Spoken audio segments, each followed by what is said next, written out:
Hi friends, good morning. Pavithra സീരിയലിന്റെ പുതിയ എപ്പിസോഡില് ആ പെയിന്റ് അടിക്കാൻ വന്നത് മാഷിന് ഇഷ്ടാവുന്നുണ്ട്. മക്കൾക്ക് തോന്നാത്തത് മരുമകൾക്ക് തോന്നിയല്ലോ, അത് തന്നെ വലിയ കാര്യം. ഇത് കേൾക്കുമ്പോ നന്ദിനിക്ക് ഇഷ്ടപ്പെടുന്നില്ല. എന്ന് പറഞ്ഞ് അവിടുന്ന് പോവാണേ. എന്നാ പണി നടക്കട്ടെ എന്ന് പറഞ്ഞ് മാഷ് അവിടുന്ന് പോവാണേ. അപ്പോൾ വേദ പറയും, എന്നാ പിന്നെ തുടങ്ങാം, നിർത്തണ്ട, വൈകുന്നേരത്തിനുള്ളിൽ തീർക്കണം.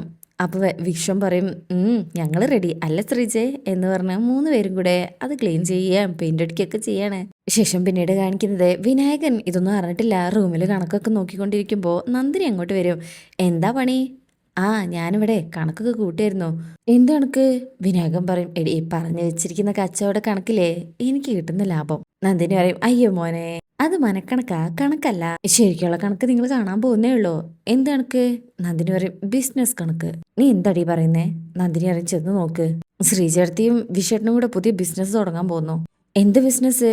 നന്ദിനി പറയും, അന്ന് പറഞ്ഞില്ലേ ശ്രീ പ്രൊഡക്റ്റിന്റെ കറി പൗഡറും പലഹാരങ്ങളും എല്ലാ വേദയുടെ മേൽനോട്ടത്തിലാ. അവള് ശ്രീചേർത്തിക്ക് വേണ്ടി ലോൺ ശരിയാക്കി കൊടുക്കുന്നു, മോട്ടിവേഷൻ സ്പീച്ച്. നിങ്ങൾ വല്ലതും അറിയുന്നുണ്ടോ? അപ്പം വിനായകൻ ആ എന്ന് പറഞ്ഞിങ്ങനെ നിൽക്കാട്ടോ. നന്ദിനി പറയും, ഇന്ന് തന്നെ വിക്രം കിടക്കുന്ന ആ റൂം നന്നാക്കാൻ അവൾ പെയിന്റും ബ്രഷും വാങ്ങിച്ചു വന്നിരിക്കുന്നു. ഒരു പണിയെടുക്കാത്ത വിശ്വേട്ടൻ നിന്നും ഉരുണ്ടും കിടന്നും പണിയെടുക്കുന്നു. എന്നും ആ മുറി വിക്രമിന്റെ ഒരു സ്മാരകമായി കിടക്കണം, ആരും തൊട്ടു പോകരുതെന്നൊക്കെ പറഞ്ഞ നിങ്ങളുടെ അച്ഛൻ അവളും വിശ്വേട്ടനും ശ്രീചേർത്തിയും കൂടെ പെയിന്റ് അടിക്കുന്നത് കണ്ടപ്പോഴേ തക്കളാ പിക്കളാന്നൊരൊറ്റ മലക്ക മറിച്ചില്. പിന്നൊരു മാസ് ഡയലോഗും, എന്റെ മക്കൾക്ക് കഴിയാത്തത് എന്റെ മരുമകൾ ചെയ്തു. ഹോ, കുടിച്ച വെള്ളത്തിൽ വിശ്വസിക്കാൻ കൊള്ളത്തില്ല നിങ്ങളുടെ അച്ഛനെ. ഡി എന്ന് പറഞ്ഞ് വിനായകൻ എഴുന്നേൽക്കുമ്പോ നന്ദിനി പറയും, നിങ്ങൾ ചൂടാവണ്ട, ഇരിക്കി എന്ന് പറഞ്ഞ് അവിടെ പിടിച്ചിരുത്തും. എന്ന് പറഞ്ഞ കസേരയിൽ ഇരുത്തിയിട്ട് പറയും, ആ വേദയുടെ ആഗ്രഹം ആ ചായ്പ് ശ്രീ പ്രൊഡക്റ്റിന്റെ ബിസിനസ് സ്ഥാപനമാക്കണമെന്നായിരുന്നോ? എന്നാ നിങ്ങളുടെ അച്ഛനെ അത് അവരുടെ ബെഡ്റൂമായിട്ട് തന്നെ നന്നാക്കി കാണണം. കത്തിപ്പോയതിനു പകരെ ഫർണിച്ചർ വരെ ഓഫർ ചെയ്ത് മകൻ മലയ്ക്ക് മാലയിട്ടപ്പോഴേ നിങ്ങളുടെ അച്ഛൻ എല്ലാം അങ്ങ് മറന്ന്. വിനായകൻ പറയും, ആഹാ, അത് നല്ലതല്ലേ. ആഹാ, കൈക്കൂലിയും വാങ്ങിച്ച് അവരെ പിരിക്കാൻ നടന്നിട്ട് ഇപ്പൊ എന്താ നിങ്ങൾക്കൊരു അനിയൻ സ്നേഹം? വിനായകൻ പറയും, ഒന്ന് പതുക്കെ പറ. അല്ല, എന്നിട്ട് ബിസിനസ് ഇപ്പൊ എവിടെ തുടങ്ങും? നന്ദിനി പറയും, ചായപ്പിന്റെ പുറകിലുള്ള ഷെഡിൽ വെച്ച് മതി നിങ്ങളുടെ അച്ഛൻ പറഞ്ഞു. ആണോ?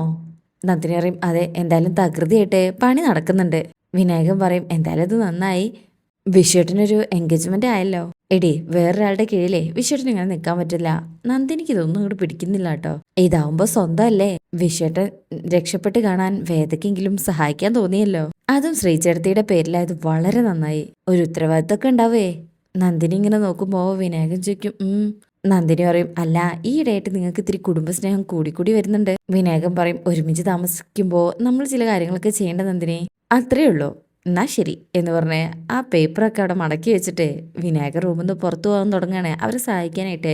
എന്നാ നന്ദിനി വിനായകനെ പിടിച്ചു വെക്കും. എവിടെ പോകുന്നു? വിനായകൻ പറയും, അല്ല, അവരവിടെ പെയിന്റ് അടിക്കല്ലേ, ഒരു സഹായം നമ്മളും ചെയ്യണ്ടേ. നന്ദിനി പറയും, ഈ മുറിയിൽ നിന്ന് പുറത്തിറങ്ങിയ ഈ കാല് ഞാൻ വെട്ടും. കാര്യം നിങ്ങൾ പുറത്ത് വെച്ച് എന്നെ എന്തെങ്കിലും പറഞ്ഞാ ഞാൻ മിണ്ടില്ലെന്ന് വരും. അത് ഭാര്യയും ഭർത്താവും തമ്മിലുള്ള ഒരു ജനാധിപത്യ മര്യാദ. പക്ഷെ അകത്തെ സംഗതി വേറെയാണ്. മനസ്സിലായല്ലോ? അതിൽ വിനായകൻ ഒന്നും പറയാണ്ട് അവിടെ വന്നിരിക്കും. അപ്പോഴേ മനക്ക് കണക്കും കൂട്ടി ഇവിടെ ഇരുന്നോളണം, മുറ്റത്തേക്ക് കടന്നു പോരുത്, കേട്ടല്ലോ എന്ന് പറഞ്ഞ് ആ ബുക്ക് തുറന്നു വെച്ച് കൊടുത്ത് നന്ദിനി അവിടുന്ന് പോവും. അതിൽ വിനായകൻ വിചാരിക്കും, ഹോ, അതങ്ങനെ ഒരു ജന്മം എന്ന് പറഞ്ഞാൽ അവിടെ ഇരുന്ന് കണക്ക് നോക്കുക. ശേഷം പിന്നീട് കാണിക്കുന്നത് വിക്രത്തെയാണ്. വിക്രം അവിടെ വർക്ക്ഷോപ്പിൽ ഇരിക്കുന്നുണ്ട്, എന്തോ കടുത്ത ആലോചനയിലാ. രാജേട്ടും ചോദിക്കും, അല്ല, വേദയുടെ പ്രൊഫഷൻ അല്ലേ ചെയ്യുന്നത്, ഇയാളെന്തിനാ ടെൻഷൻ അടിക്കുന്നത്?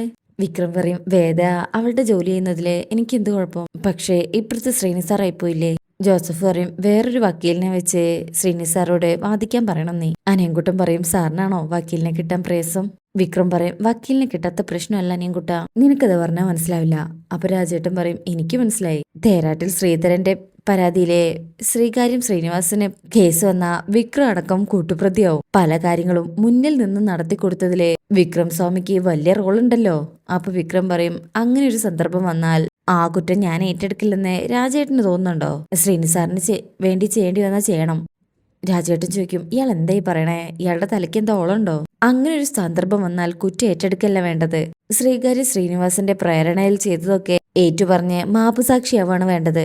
അനിയൻകുട്ടൻ പറയും, രാജേട്ടൻ പറഞ്ഞത് ശരിയാണെന്നാ എന്റെ പക്ഷം. വിക്രം പറയും, എന്ന് വെച്ച് ശ്രീനി സാറിന് ഒറ്റ കൊടുക്കണം എന്നാണോ? ജോസഫ് പറയും, എടാ, ഇതിന്റെ പേരിലെ ഒറ്റിന്റെ പ്രശ്നമൊന്നുമില്ല, നമ്മൾ സത്യത്തിന്റെ ഭാഗത്ത് നിൽക്കുന്നു മാത്രം. വിക്രം പറയും, അല്ല, ഞാൻ അവളോട് ഒന്നുകൂടെ ഒന്ന് പറഞ്ഞു നോക്കിയാലോ? ജോസഫ് പറയും, വേദ അനുസരിക്കുന്നത് നിനക്ക് തോന്നുന്നുണ്ടോ?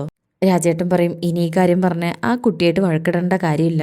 ഒന്നാമത് മാലയിട്ട സമയമാണ്, കഴിയുന്നതും ഒരു പ്രശ്നവുമില്ലാതെ മല ചവിട്ടി പോരാൻ നോക്ക്. അനിയൻകുട്ടൻ പറയും ആ കുട്ടിയുടെ ഭാഗത്തുനിന്ന് ചിന്തിച്ചു നോക്കണം വിക്രം.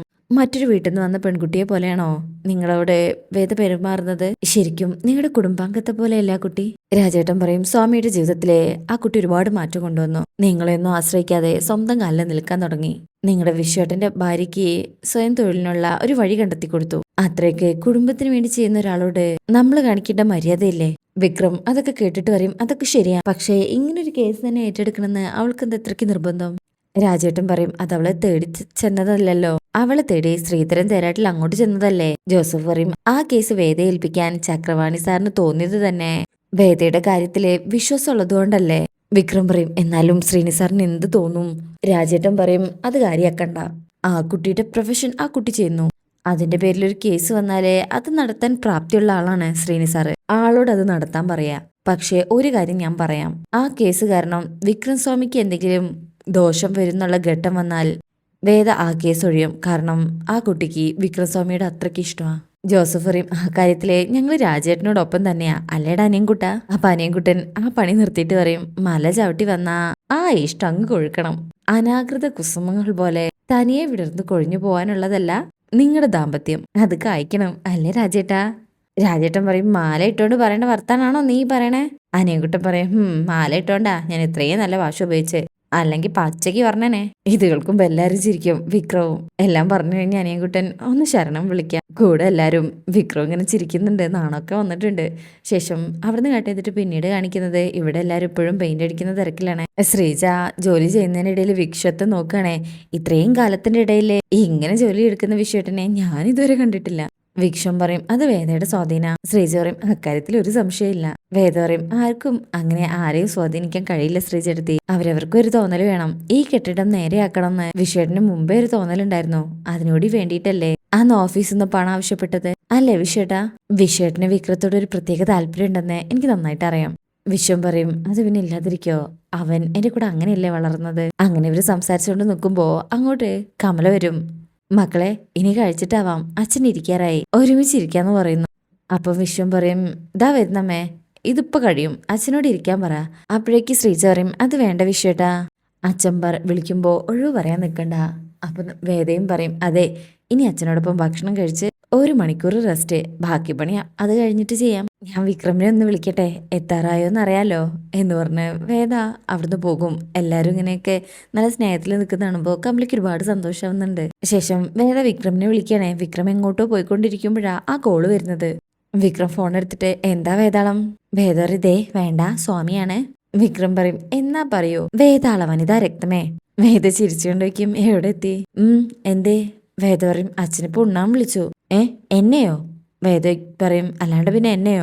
വിക്രം പറയുന്നതേ നോണ പറയരുത്. വേദ പറയും അമ്മയോട് പറഞ്ഞതേ മക്കളോട് ഉണ്ണാൻ വരാൻ പറയാനാ. വിക്രം പറയും അതിനിപ്പോ ഞാൻ അവിടെ ഇല്ലല്ലോ. വേദ പറയും അതുകൊണ്ടല്ലേ ഞാൻ വിളിച്ചത്, എപ്പോ എത്തും? അപ്പൊ വിക്രം പറയുന്നതാ ഒരു 5 മിനിറ്റ്. അത് കേൾക്കുമ്പോ വേദ ആ കോള് കട്ട് ചെയ്യും. അങ്ങനെ വിക്രം വേറെ അങ്ങോട്ടോ പോകാൻ തുടങ്ങായിരുന്നു.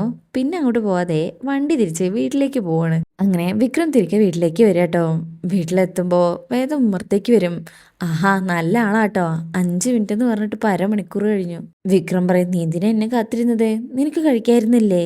വേദ പറയും പിന്നെ വയറുവിശന്ന് നിങ്ങളെ കാത്തിരിക്കാൻ എനിക്കെന്താ വട്ടല്ലേ. വിക്രം സ്വാമി കഴുകിയിട്ട് വാ, ഞാൻ ചോറ് വിളമ്പാം എന്ന് പറഞ്ഞ് വിളിച്ചോണ്ട് പോവാണേ. അങ്ങനെ വിക്രം കൂടെ പോകുന്ന സമയത്ത് വേദയ്ക്കും അല്ല അത് ശ്രദ്ധിച്ചില്ലേ എന്ന് പറഞ്ഞ് ചൂണ്ടിക്കാണിക്കുമ്പോഴാണേ അവിടെയൊക്കെ പെയിന്റ് അടിച്ചത് വിക്രം കാണുന്നത്. വിക്രം അങ്ങ് ഞെട്ടിപ്പോകും. ഇതിന് അച്ഛൻ സമ്മതിച്ചോ? വേദ പറയും ചെയ്യാൻ തീരുമാനിച്ചത് വേദയാണ്, അപ്പൊ പിന്നെ സമ്മതിക്കാതിരിക്കാൻ നിവർത്തിയില്ലല്ലോ. ഞാൻ സാധനങ്ങൾ വാങ്ങിച്ചു വന്നു, വിശ്വേട്ടനും ഞാനും ശ്രീചേർത്തിയും കൂടെ അങ്ങ് തുടങ്ങി. വിക്രം പറയും ഓ ശ്രീചേർത്തിയുടെ ബിസിനസ് സാധനങ്ങൾ ഉണ്ടാക്കാനും പാക്ക് ചെയ്യാനൊക്കെ സ്ഥലം വേണമല്ലോ അല്ലേ, അപ്പൊ പിന്നെ എന്റെ സ്മാരകമായിട്ട് വെക്കണ്ടെന്ന് തീരുമാനിച്ചു കാണും അല്ലേ. വേദ പറയും അതുകൊണ്ടാണല്ലോ കത്തിപ്പോയ കട്ടിലിനും അലമാരയ്ക്കും പകരം കോണിമുറിയിൽ കിടക്കുന്ന ഫർണിച്ചർക്ക് എടുത്തോണ്ട് വന്നിടാൻ അച്ഛൻ പറഞ്ഞത്. വിക്രം അത് കേൾക്കുമ്പോൾ ഞെട്ടും. വേദ പറയും ആ മുറിന് വിക്രമാദിത്യൻ സ്വാമിക്ക് സ്വന്താ. ശ്രീചേർത്തിയുടെ പരിപാടിയൊക്കെ അതിന് പിന്നിൽ ആ ഷെഡിലും മതിയെന്ന് അച്ഛൻ പറഞ്ഞു. അപ്പോഴേക്കും ശ്രീചേർത്തി അങ്ങോട്ട് വരുന്നുണ്ട് കേട്ടോ. വിക്രം എല്ലാം കേട്ടും കണ്ടും ഞെട്ടി നിൽക്കണേ. മലയ്ക്ക് മാല ഇട്ടതോടുകൂടെ നല്ല ഒരുപാട് മാറ്റങ്ങൾ നടക്കുന്നുണ്ടല്ലോ വിക്രം.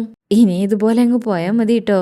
അപ്പൊ വേദ ചിരിച്ചിട്ട് പറയും എന്നാ പിന്നെയും 365 ദിവസവും മാല ഇടേണ്ടി വരും. ശ്രീജ പറയും വാ. വിക്രം ചിരിക്കുന്നുണ്ട്. അല്ല എന്തേ, ഞാൻ രണ്ടുപേർക്കും വിളമ്പിത്തരാം എന്ന് പറഞ്ഞ് വിളിക്കുമ്പോ വിക്രം പറയും അല്ല നീ കഴിച്ചൊന്നില്ലേ പറഞ്ഞത്. വേദ പറയും സ്വാമി വിശന്നിരിക്കുമ്പോ ഞാൻ കഴിക്കുന്നത് ശരിയാണോ? വാ, കഴിച്ചിട്ട് ഞങ്ങളുടെ കൂടെ പണിയെടുക്കണം, പെട്ടെന്ന് തീർക്കണം. വിക്രം പറയും എനിക്ക് വർക്ക്ഷോപ്പ് പോണം. അപ്പൊ വേദ പറയും എന്നാ പിന്നെ വൈകിട്ട് 5 മണിക്ക് ഇങ്ങ് എത്തിക്കൊള്ളണം, അമ്പലത്തിൽ പോകാനുള്ളതാ. ഇന്നോ? വേദ പറയും ഇന്ന് മാത്രല്ല ഇനി എന്നും. മലയ്ക്ക് പോയി വരുന്നത് വരെ നമ്മൾ എന്നും രാവിലെയും വൈകിട്ടും അമ്പലത്തിൽ പോകുന്നു. ഇത് കേട്ട് വിക്രം ഇങ്ങനെ അന്തം വിട്ട് നിൽക്കണേ. അതെ, കണ്ണും മിഴിച്ചു നോക്കൊന്നും വേണ്ട, ഇനി എല്ലാ ദിവസവും അങ്ങനെ വേണമെന്നേ. ഞാനല്ല തീരുമാനിച്ചത്, അച്ഛനാ. അച്ഛനോ എന്ന് പറഞ്ഞ് വിക്രം നിൽക്കണേ. ശ്രീജയും വേദ വിക്രമിനോട് ആ അതെ. വിക്രം ഇങ്ങനെ അച്ഛൻ എന്ന് പറഞ്ഞ് ആലോചിച്ച് നിൽക്കുമ്പോ വേദ ശ്രീജയെ നോക്കിയിട്ട് കണ്ണടച്ച് കാണിക്കും. അച്ഛൻ അങ്ങനെയൊന്നും പറഞ്ഞിട്ടില്ല, കൈ നിട്ടതാ. അങ്ങനെ വേദ പറയണേ ഇനി മുതൽ അച്ഛനും മകനും തമ്മിലുള്ള ഇരിപ്പോശൊക്കെ മാറാൻ പോവാ. എങ്കിൽ സ്വാമി മാമണ്ണമായോ. അത് പറഞ്ഞ് ശ്രീചേട്ടത്തെയും വേദയും കൂടെ അവിടുന്ന് പോകും. വിക്രം ഇപ്പം ചെറുതായി അല്ല ഒരുപാട് തന്നെ സന്തോഷിച്ച് നിൽക്കണം അവിടെ. അതിനുശേഷം പിന്നീട് കാണിക്കുന്നത് ശ്രീകാന്തിനെയാണ്. ശ്രീകാന്ത് ഒരു സ്ഥലത്ത് ഇങ്ങനെ നിൽക്കുമ്പോൾ അങ്ങോട്ട് വാസവൻ വരാട്ടോ. അങ്ങനെ അയാൾ വണ്ടി പാർക്ക് ചെയ്തിട്ട് ശ്രീകാന്തിനോട് സംസാരിക്കണേ. ശ്രീനി സമ്മതിച്ചില്ലല്ലേ? ഇല്ല. എനിക്കറിയായിരുന്നോ, അവൻ തന്നെ ഉറപ്പായിട്ട് അവിടെ നിന്ന് ഇറക്കിവിടുന്നു. ഒറ്റ ചൂണ്ടയിലെ അയാളെയും കൂടെ കുരുക്കാൻ പോന്ന് നോക്കിയതായിരുന്നു. അയാൾക്ക് വിക്രമിനോട് അത്രയ്ക്ക് കരുതലുണ്ട് വാസവൻ സാറേ. അപ്പൊ വാസവൻ പറയും കരുതലോ? ശ്രീനിവാസനെ വിക്രമിനോടോ? ഒരവസരത്തിന് വേണ്ടി അവൻ കരുതി വെച്ചിരിക്കുന്ന ഒരു ബലിമൃഗം മാത്രമാണ് വിക്രം. അവന് ഗുണം വരുമ്പോ മാത്രമേ അവൻ ആ ബലിമൃഗത്തിന്റെ ചോര ഇറ്റിക്കുന്നു മാത്രം. അതിനു മുന്നേ നമുക്കാവാലോ. അപ്പോൾ വാസവൻ പറയും എനിക്ക് വിക്രമിനോട് വിരോധമുണ്ട്, അത് ഞാൻ വീട്ടുകയും ചെയ്യും. പക്ഷെ ഏത് കണക്കിലാ താൻ അവനുമായിട്ട് തെറ്റുന്നത്? പെങ്ങളെ വിവാഹം കഴിച്ചല്ലോ. ശ്രീകാന്ത് പറയും അതൊരു നിസ്സാര കാര്യമായിട്ട് തോന്നുന്നുണ്ടോ? ഞങ്ങളുടെ കുടുംബത്തിന്റെ അന്തസ്സല്ലേ അവൻ ഇല്ലാതാക്കിയത്. അപ്പോൾ വാസവൻ പറയും അതവിടെ നിൽക്കട്ടെ, പുറത്ത് പറയാൻ ആ കാര്യം കൊള്ളാം, പക്ഷെ അത് വാസവന്റെ അടുത്ത് വില പോവില്ല. യഥാർത്ഥ കാര്യം പറ. ഒരാളായിട്ട് കൂടുന്നതിന് മുമ്പേ അയാളെ പ്രാഥമികമായി പഠിക്കുന്നൊരു ഏർപ്പാട് എനിക്കുണ്ട്. നേരത്തെ പറഞ്ഞ അന്തസ്സിനെ കുറിച്ചുള്ള ഉത്കണ്ഠയൊന്നുമല്ല ശ്രീകാന്തിനെ വിക്രമിനെതിരെ നീങ്ങാൻ പ്രേരിപ്പിക്കുന്നത്. ശരിയല്ലേ? ശ്രീകാന്ത് അത് സമ്മതിക്കും. അങ്ങനെ എല്ലാം പറഞ്ഞ് അങ്ങോട്ടും ഇങ്ങോട്ടും ഒരു പാലയിടാൻ തയ്യാറാവാണെങ്കിൽ ഞാൻ തയ്യാറാണ്, അല്ലെങ്കിൽ ഇവിടെ വെച്ച് പിരിയാം. ശ്രീകാന്ത് വീണ്ടും പറയും ഞാൻ പറഞ്ഞ തന്നെയാ കാര്യം. ഞാൻ മാത്രമല്ല അച്ഛനും അവനോട് ഇതേ ആറ്റിറ്റ്യൂഡ് തന്നെയാണ്. എന്നാ ശരി, വാസവന്റെ ചങ്ങാത്തം നിങ്ങൾ അർഹിക്കുന്നില്ല എന്ന് പറഞ്ഞ് വാസവനടുന്ന് പോകാൻ തുടങ്ങുമ്പോൾ ശ്രീകാന്ത് പറയും വേണ്ട, ഞാൻ പറയാം, ഞാൻ വിശദമായിട്ട് പറയാം. ഞാൻ വിവാഹം കഴിച്ചത് എന്റെ അച്ഛന്റെ പെങ്ങളുടെ മകളെയാ. അവൾക്കൊരു ആങ്ങളയുണ്ട്, ദർശൻ, അഡ്വക്കേറ്റാ. അപ്പൊ വാസവൻ പറയും അറിയാം, ഒരിക്കൽ അവരെന്നോട് സംസാരിച്ചിട്ടുണ്ട്. ശ്രീകാന്ത് പറയും അവനുമായിട്ട് വിവാഹം ഉറപ്പിച്ചിരിക്കുകയാണ്. ഇങ്ങനൊരു സംഭവം നടന്നത് ദർശനുമായിട്ട് വിവാഹം നടന്നിരുന്നെങ്കിൽ കുടുംബപരമായ കമ്പനികളും മറ്റു കാര്യങ്ങളും അന്യാധീനപ്പെട്ടു പോവാതെ കുടുംബത്ത് തന്നെ നിൽക്കുന്നു കരുതി. വാസവൻ പറയും വളഞ്ഞ് മൂക്ക് പിടിക്കാതെ നേരിട്ട് കാര്യം പറ ശ്രീകാന്തേ. ശ്രീകാന്ത് പറയും പ്രധാന കാര്യം ഇത് തന്നെയാണ്.